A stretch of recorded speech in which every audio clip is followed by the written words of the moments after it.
Welcome back, everyone, to Aspire to Lead, where we will be discussing the visions, inspirations, and experiences from top educational leaders. My name is Joshua Stamper, and you can connect with me on Twitter or on Instagram at Joshua_Stamper. All right, Aspire leaders, first off, thank you so much for joining me this week.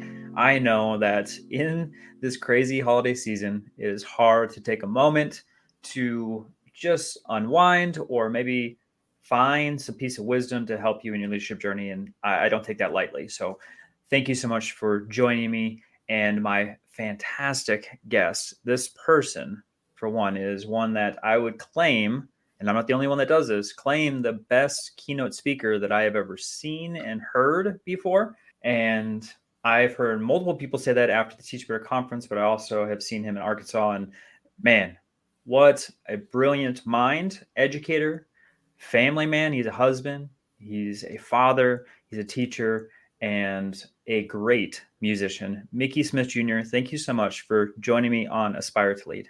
Man, Josh, thank you for having me, man. It's an absolute pleasure. And all those things you said, look, I got to be real. I'm just aspiring, man. I'm aspiring at the end of the day.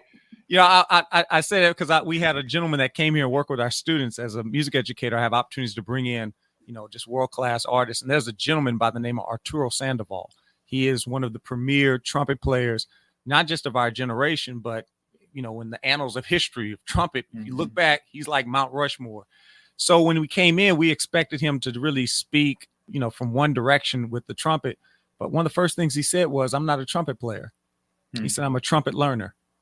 And I was like, wow, like it's true, because like, do you ever really figure out this thing, whether it's music or leadership?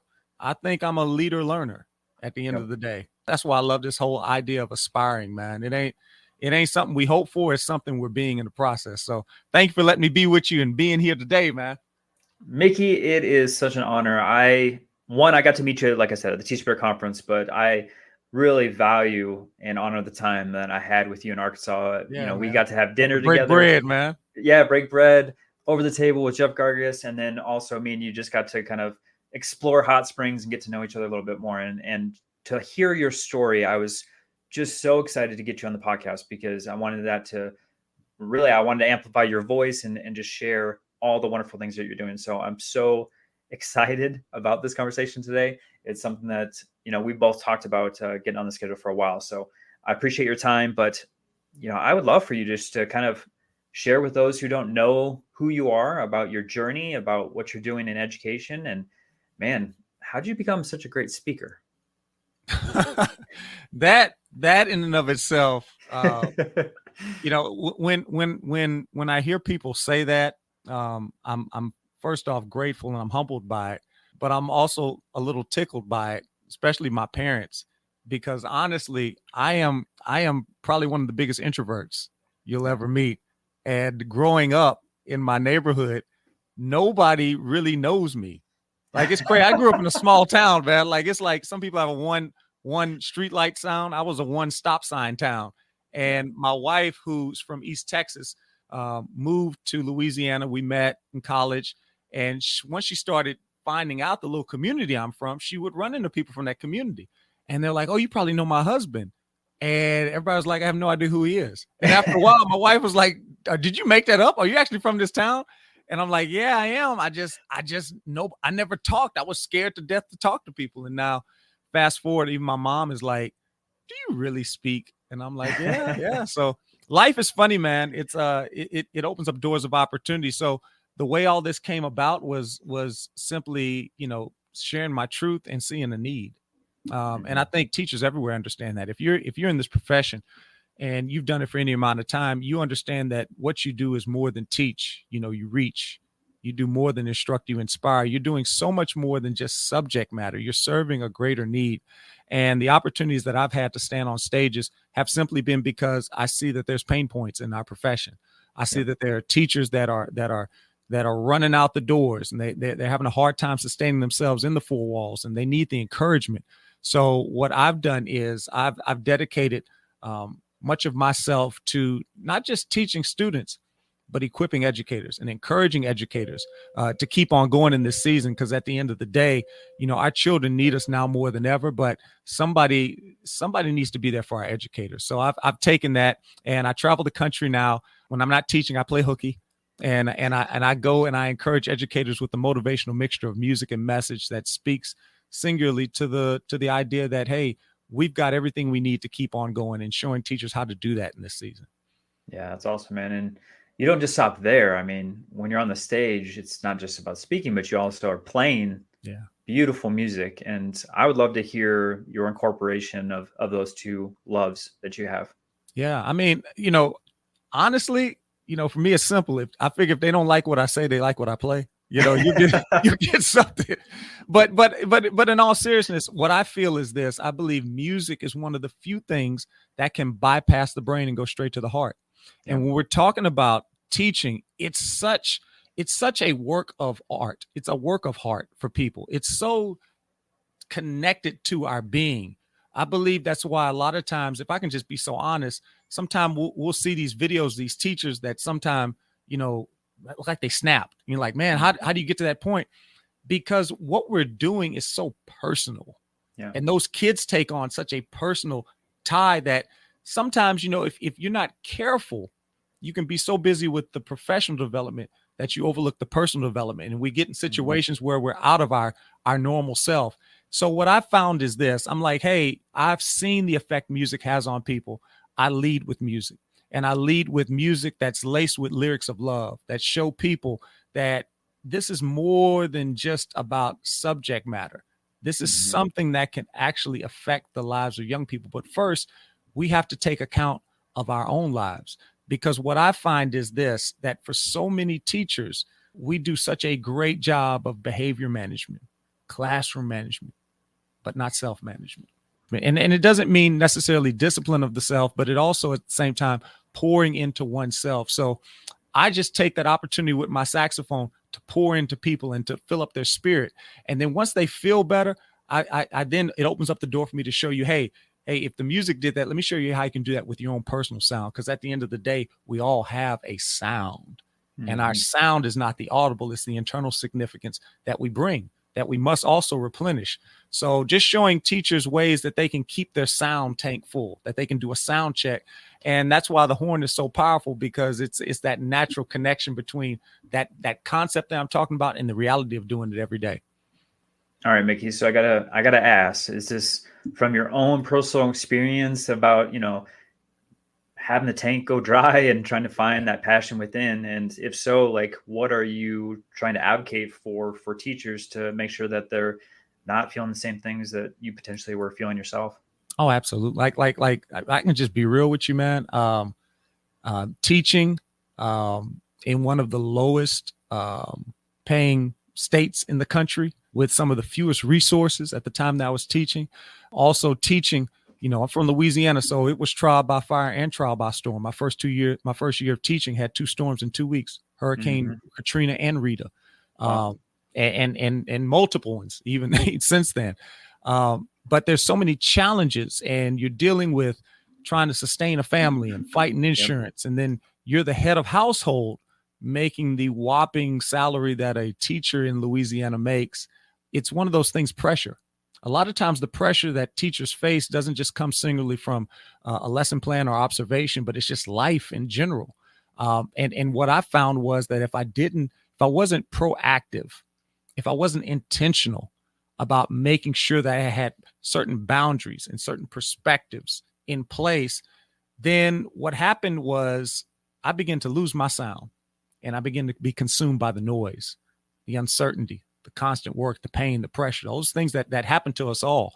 That's not unique to any of us, can cripple all of us. So I had to make sure that over time, I put things in place in my personal walk to help my professional endeavors. And now that I've seen the fruits and the benefits of that, I believe generosity is my privilege. So now I feel like I'm blessed to be a blessing. So I share those things. You talk about the word aspire. I was looking at it just now. It says direct one's hopes or ambitions towards achieving something. And it's so interesting to me that as teachers, we understand the concept and the necessity and the essential nature of a lesson plan, but far too few of us have a life plan.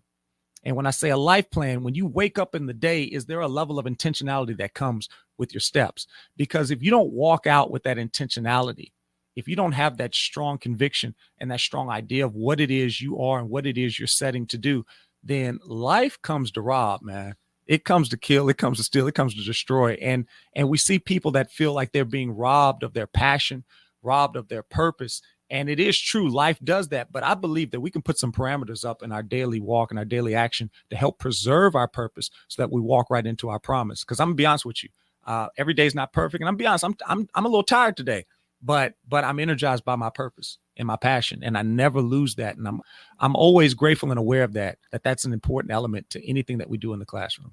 Yes, I love this idea, Mickey, of a life plan. And I think that does probably go to the wayside to a lot of folks just due to, like you said, the busyness of not only the job, but the personal life. And if you're a husband and you've got kids, or your wife and you've got kids, that's a lot coming at you at once. And so I want to touch on that because obviously, it's great for them, the listeners to hear this wisdom, but it's another to actually have an action plan moving forward. Right. And that's what we want to do. And that's what you speak on too, Mickey. So, for that life plan, I'm looking at your resume, your rap sheet, if you will, Mickey, and you've got awards, you've got books, you've got podcasts, you've got speaker, teacher, musician, whatnot. And I'm just wondering, like, what on earth did you put in your life plan? Because, man, you are rocking it. I'm going to be honest with you. There's really nothing special about me, but there is something significant about me. And I say that from the standpoint, there's really nothing special about any of us. Not one of us is any better than the other person, but there is a significant nature to us all. And far too many people live this thing called life without ever realizing their significance.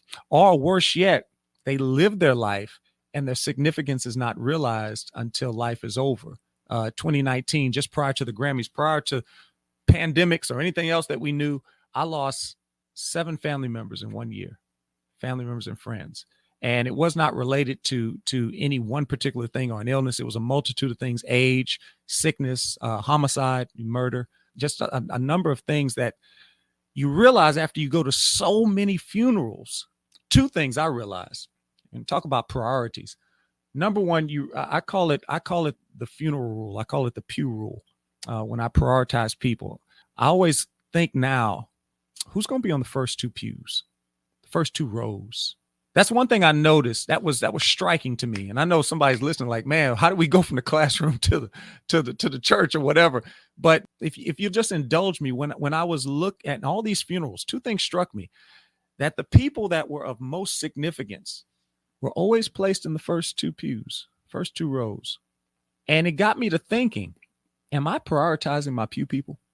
Not to say that other things don't matter, but oftentimes I feel like we prioritize the wrong things. And look, I am not here to wag the finger at anybody. These are things I have to remind myself daily, because I had to remind myself last week. I said, my wife needs me. I got to stay plugged in. I wish I would have recognized that before she actually told me. I promise, I knew it. I thought about it that morning, but by the time I got home, she tried to tell me. And I'm like, oh, my honey, I knew. But I know in my heart, I already prioritized before she even brought it up. Right. And I say it for this reason. Teaching is a wonderful profession, but there's going to be some people that are going to be there after the bell rings, after the school doors close. And we have to make sure that we keep those people close to us as well, too, because those people shouldn't come at the expense of our classroom. And our classroom really doesn't come at the expense of them. What happens is one helps the other. Because when we're strong in one area, we become strong in the other one. The other rule I realized is, I call it my legacy song. I believe that our life, when it's lived right, is a sound. But I believe a life well lived is a song. And the best songs that I've ever had have lyrics to them. When I went to these funerals, you realize that you live your whole life to have it capsulated in 2 to 3 paragraphs. And you talk about the accolades, and I'm grateful for them, and I'm aware of them. But at the end of the day, I'm a 7-time Teacher of the Year. I'm a National Grammy Music Educator Award recipient. I hold many certifications, citations, and accolades. But before all that, I'm the husband to Eugenia. I'm the dad to William and Michaela. Doesn't mean I get it right every day, but I understand who I am. And I understand that I have, my life is not my own. And that's a blessing. That's a blessing. And so many times, more than not, we don't see the blessings that come from who we are and what we do. And I believe big part of that is because we're so consumed in our society with our to-do list, we cut at the expense of our to-be list. And at the end of the day, we're called human beings and not human doings. Shakespeare said, to be or not to be. I say that's the answer. It's not the question. When you know your being, you have everything. So what does that mean for somebody? That means starting out your day as a Vic, V-I-C.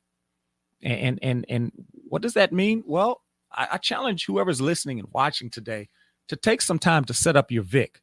You know, back in the day, Law and Order Special Victims Unit, my man Ice-T, he called him the Vic. And I always thought that was so slick, like it was the victim, but it sounded kind of cool. Scenario was anything but cool. Man, he made it sound cool. The Vic. Well, what is the Vic? I believe the Vic is the difference between being a victor and a victim. And as educators, we have the capacity and we have the ability each and every day to be victors despite what things may look like. And I believe it comes from having three elements. And if you're listening to this, I want to challenge you to write this down. I call it the VIC. The first thing is to have vision. You know, without vision, people perish. And so many people walk into a classroom without having a perspective of what they want. What do you want this classroom to be? Because if we don't set a blueprint, think about it. If you're trying to build a building, the first thing the architect's going to do is get the schematics down. They're going to draw it. They're going to write it down. You could have all the proper tools. You could have all the personnel, the manpower. You can have all the finance. You can have everything. If you don't have a blueprint, it's very likely that the construction will take you to a place you never envisioned.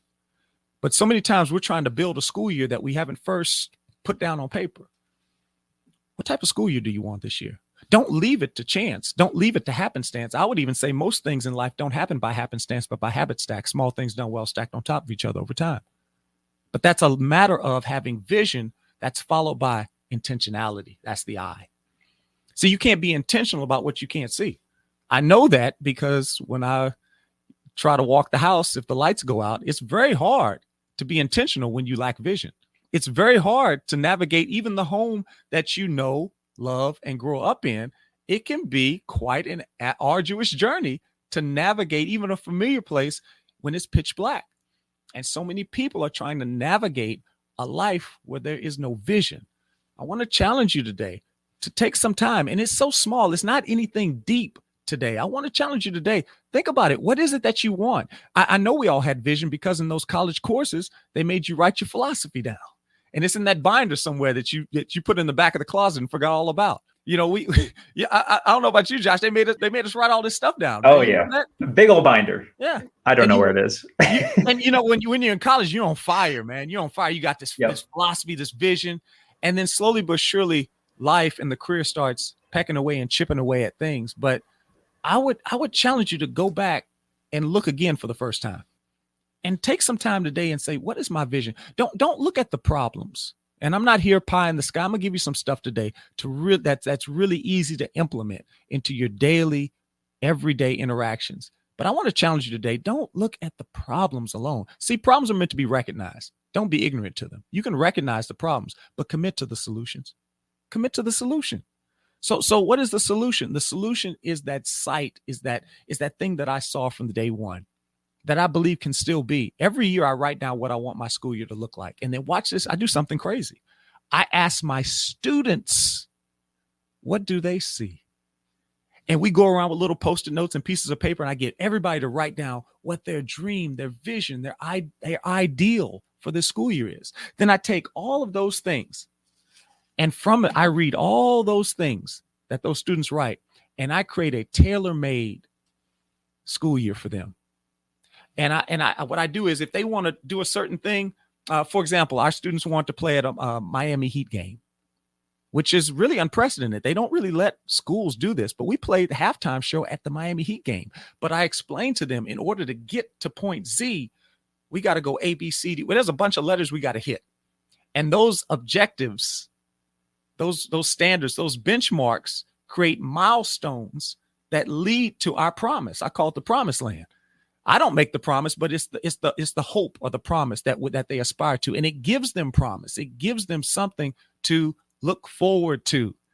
It gives me the thing that helps me aspire to lead as well, because now I got something that kind of motivates me. We all need it. Matter of fact, we just had our recent band concert, and I did the same thing. I had all the students fill out their own little personal assessment and their feedback of what they thought they did and what they think should come next. And what I'm going to do is I'm going to create a plan of action.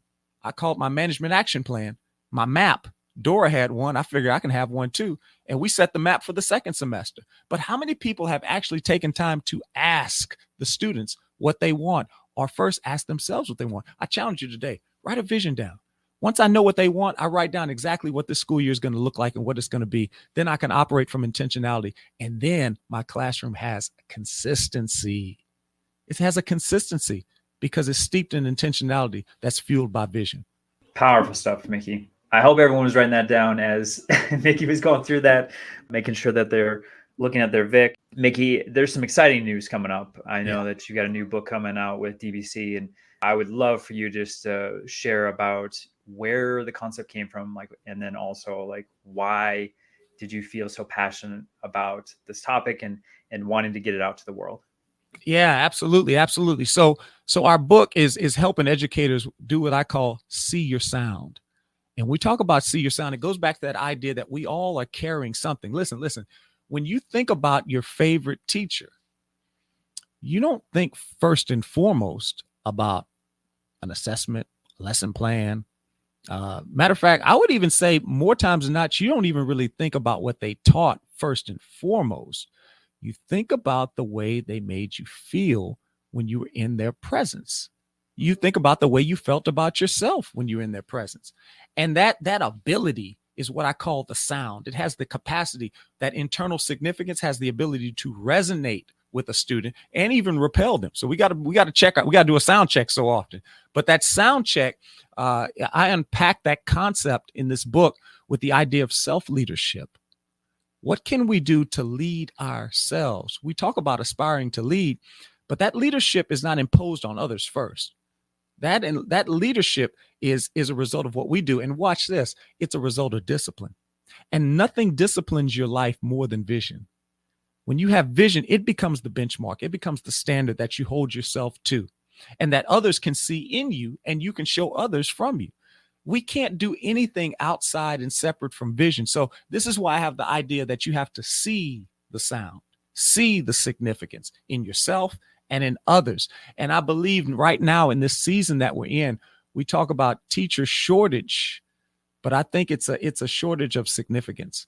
Many educators feel overwhelmed and undervalued. They feel insignificant. So this book is my effort to pour the significance back into the teachers and thusly pour it back into the profession in a way that teachers can not just read and have a feel good, but have some tangible items that they can use and some powerful nexteds so they don't exit the profession. Because at the end of the day, we need educators now more than ever. AI, hey, it's great, it's good, but there's something about the human element. And part of this book is me sharing those concepts and also sharing some of my failures, because at the end of the day, I'm just humanity on display. And I learned a long time ago that any and all of us can make failures, just as long as you don't make the fail yours. So how do you recover? How do you recover and keep on going this season? It resides in your ability to see the sound. And I can't wait till this book comes out, man, and we can start sharing it with people.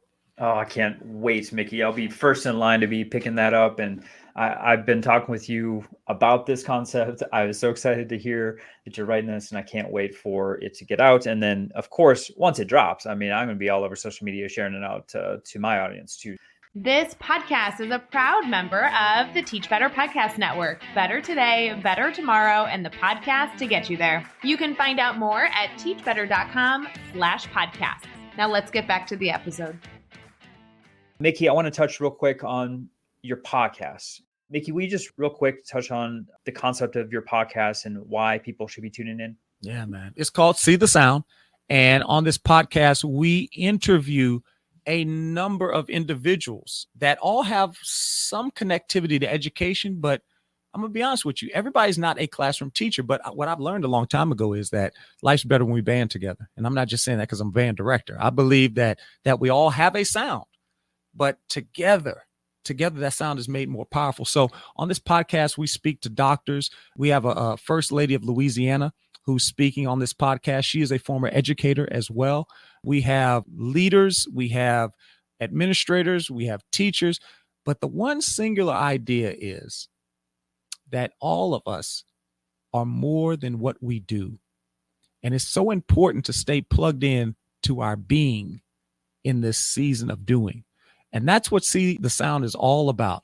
It's taking stories from people in and outside of the classroom and showing you how you can take those powerful tools and perspectives back to your classroom to add a level of significance that will make you just that, significant, more than just a teacher, more than just a subject. It's about life lessons to go with the lesson plans. With every See the Sound episode, we do a little challenge at the end, and we do what we call our sound check with each one of our guests. And the sound checks have been really something that has really resonated and struck a chord with our listeners, and putting them in a position to ask themselves, what's my sound each and every day? So powerful. So make sure that you check that out. I'm going to have the link in the show notes, so you can head over to your podcast platform, YouTube, or joshstanford.com, and you'll see the link for Mickey Smith Jr.'s podcast. So powerful. And I can't wait for a potential announcement of the podcast here soon. I won't dive into that, but I'm just going to put that little teaser out there for folks to make sure that they're following you, Mickey, and we'll talk about how they can do that on social media at the end of our conversation. And before we do that, though, I just want to ask about advice. All right. So a lot of our folks that are listening are either aspiring leaders or one that's current in their position. And I would love for you, we've talked about life plans and action plans, but if there's one piece of advice that you give them to enhance their leadership journey tomorrow or next week, what would that be? Be 3 words: keep on going. Nice. And I say that because a lot of times people think that that's a rah-rah motivator. But the truth is, motivation gets you started, but it's your habits that help you to keep on going. So when I say keep on going, it's a reminder that you're already enough. You've got everything it takes to win. But I also need you to look within, and I need you to ask yourself, what am I doing on a daily basis to make every day a wins day? WINS. What are those things that I'm doing? What's the framework for my phenomenal? What am I putting in place to be my own self's best hope? Because at the end of the day, everything we need is already within. How you going to win if you're not right within? And I think part of knowing what that is doing that self sound check with yourself every day, having that vision, that intentionality, that consistency. And most importantly, staying in the band, staying in the ensemble, staying connected, staying in community, because we can't do this thing alone. But the good news is life's better when we band together. So my 3 words is simply keep on going. Well, Mickey, I'm so glad that I consider you a bandmate and one that keeps me going. So super excited about all of the endeavors that you've got going on. So for those who are listening and they want to connect with you, maybe they want to know exactly when the book's coming out, maybe they want to know when a podcast episode is coming out, or maybe just to bring you in as a keynote speaker, how can they connect with you on social media or on a website? Oh, it's so simple. Anywhere, any social media platform, Mickey Smith Jr. On the website, MickeySmithJr.com. So easy to remember. It goes like this: MickeySmithJr.com. You can find it anywhere. Look for Mickey Smith Jr. and look for the red. You can't go wrong.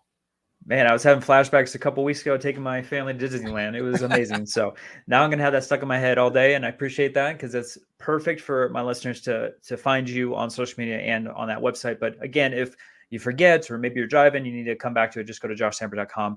All of the links for Mickey will be there. His website, his social media stuff. And like I said, follow both of us, because once that book comes out, I mean, we're going to be blasting out like crazy, celebrating. And so, Mickey, I'll probably have to have you back on just to talk about the book specifically and to do a deep dive. My time with you is always something that I value. And I just appreciate you not only as an educator and as a family man, but as a friend. And thank you for all the many things that you're doing in education around this country. Man, and thank you for everything that you're doing as well. And I appreciate and value our relationship. It's just a reminder again that how important life moves at the speed of relationship. And let's not forget that, as we go through teaching, we need one another. So to all my educators out there, continue to keep going, make your classroom sound, make your teaching epic. And I promise you, your legacy will be significant, but only if you keep on going.